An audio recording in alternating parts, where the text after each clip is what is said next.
Si abra su Biblia, por favor, libro de Apocalipsis, capítulo 6, versículo 9. Y vamos a aprender hoy una gran revelación. Dice la palabra del Señor.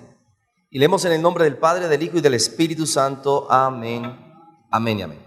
Cuando abrió el quinto sello, vi bajo el altar las almas de los que habían sido muertos por causa de la palabra de Dios y por el testimonio que tenían.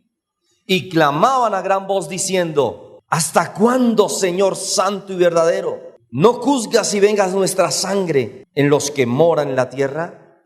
Y se les dieron vestiduras blancas y se les dijo que descansasen todavía un poco de tiempo hasta que se completara el número de sus consiervos y sus hermanos, que también habían de ser muertos como ellos. Amén, amén y amén. Cuando nosotros registramos la historia de la palabra de Dios, podemos ver cómo desde Génesis capítulo 3 hay mártires muertos por causa de la palabra y por causa del testimonio de ellos.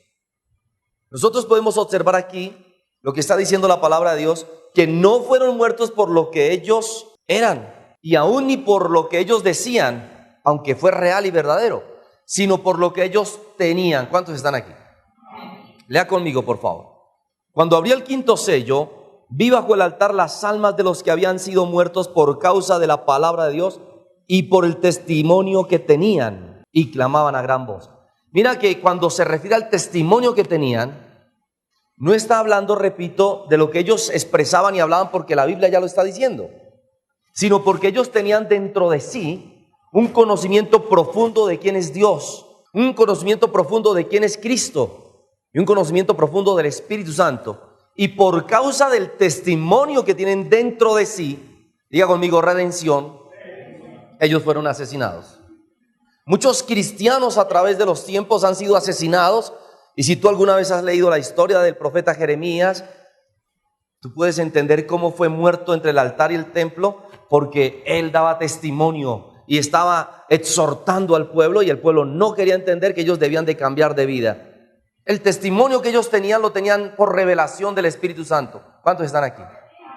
Y hay una figura que de verdad me llama muchísimo la atención, y quiero tal vez en 3 o 4 partes dividir estos 3 versículos para que tú puedas entender. Y uno de ellos que me llama poderosamente la atención es el altar, las vestiduras blancas. ¿Y quiénes son estos mártires? ¿Quiénes pueden ser ellos? Y esto yo quiero que usted lo apunte bastante bien, porque esto es fundamental y primordial en la enseñanza de estos versículos 9 en adelante. Si nosotros recordamos la historia bíblica y en el libro de Levítico, en el capítulo 4, en el versículo 7, venga conmigo, vamos a leer. Allí se habla de 2 altares. Uno, el altar del perfume, míreme un segundo por favor. El altar del perfume que se encuentra entre el lugar santo y el lugar santísimo junto al velo, y el altar del sacrificio, donde era derramada la sangre del holocausto. Y en la parte superior tenía un recipiente para recoger la sangre, la cual era luego esparcida y derramada, fungida sobre los cuernos del altar. ¿Estamos aquí? Capítulo 4, libro de Levítico, versículo 7. Confirmemos eso, por favor. Dice la bendita palabra del Señor. Y el sacerdote pondrá esa sangre sobre los cuernos del altar del incienso aromático que está en el tabernáculo de reunión delante del Señor. Y echará el resto de la sangre del becerro al pie del altar del holocausto que está a la puerta del tabernáculo de reunión. ¿Cuántos estamos aquí? Mire, amado, yo te había enseñado en ocasiones anteriores que estamos hablando de Apocalipsis, y yo te voy a pedir paciencia, porque el libro de Apocalipsis es muy fácil de entender, ya te lo he dicho miles de veces, pero no podemos ir corriendo. Amén. Así que vamos a observar lo que significa el altar. Y yo quiero que usted apunte estas citas bíblicas donde el mismo libro de Apocalipsis habla muchísimo sobre el altar. ¿Y quién es este altar? Que está representando la palabra de Dios aquí con el altar. Amén.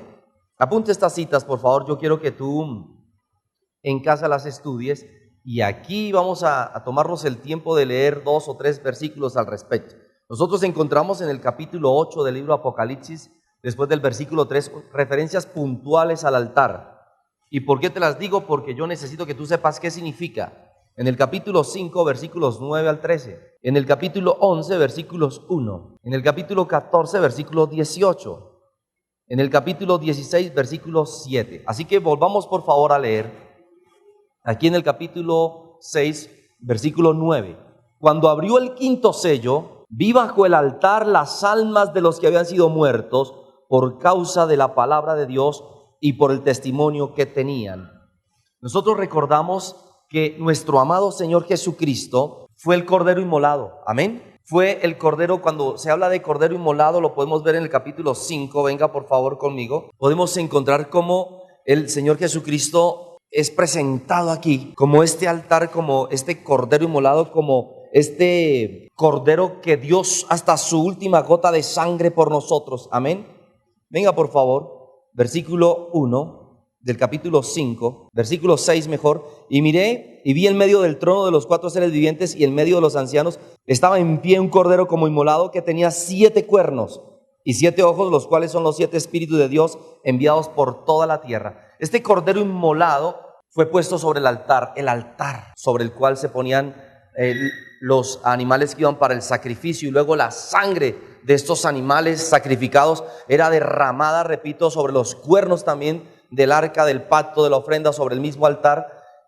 Y el único que pudo dar su vida por nosotros, y el único que pudo redimirnos, y el único cordero que podía cumplir las especificaciones dictadas por el Señor, es nuestro amado Señor Jesucristo. ¿Cuántos estamos aquí?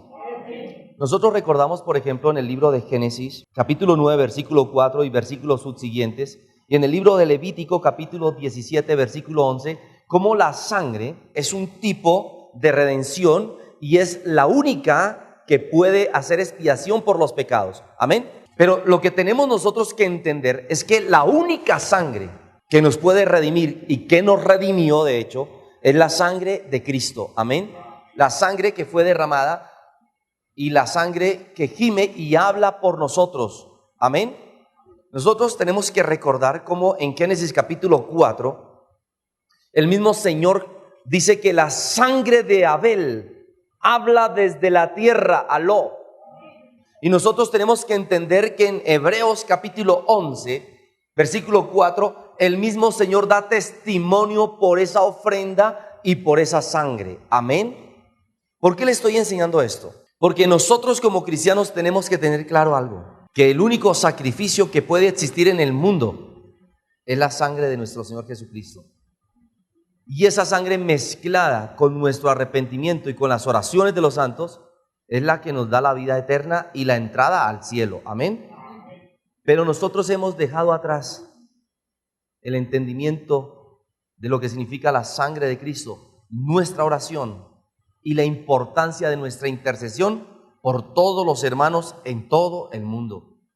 Y de ello vamos a hablar también concienzudamente, y nosotros vamos a tomar conciencia de ello.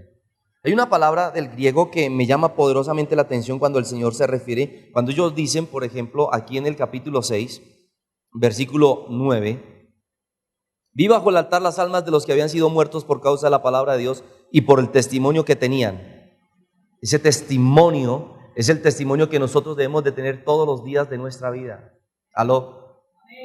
Mire, amado, esta madrugada yo estaba orando y el Señor me enfrentó conmigo mismo. Y nosotros somos predicadores y ministros, pero no entendemos cuál es realmente nuestro propósito. Y me he dado cuenta cómo, por ejemplo, a veces nosotros los predicadores solo vivimos para predicar. Y eso no está mal, pero realmente entendemos ¿cuál es el propósito de Dios en esta tierra para nosotros y para las personas que nos escuchan? Voy a planteártelo de esta forma.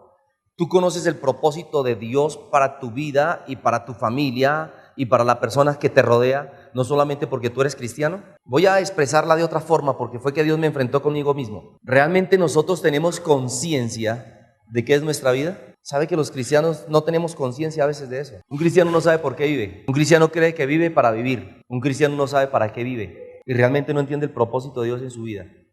Y entonces es cuando nosotros caemos en el mundo, en la rutina diaria, en las pasiones, sin poder vislumbrar realmente lo verdadero y lo eterno. ¿Y sabe por qué? ¿Por qué ocurre eso? Porque nosotros los cristianos casi nunca pensamos en lo etéreo, en lo eterno, en lo verdadero. Porque el mundo tiene una manera de circular y de moverse y derrotar, como les enseñaba el domingo anterior.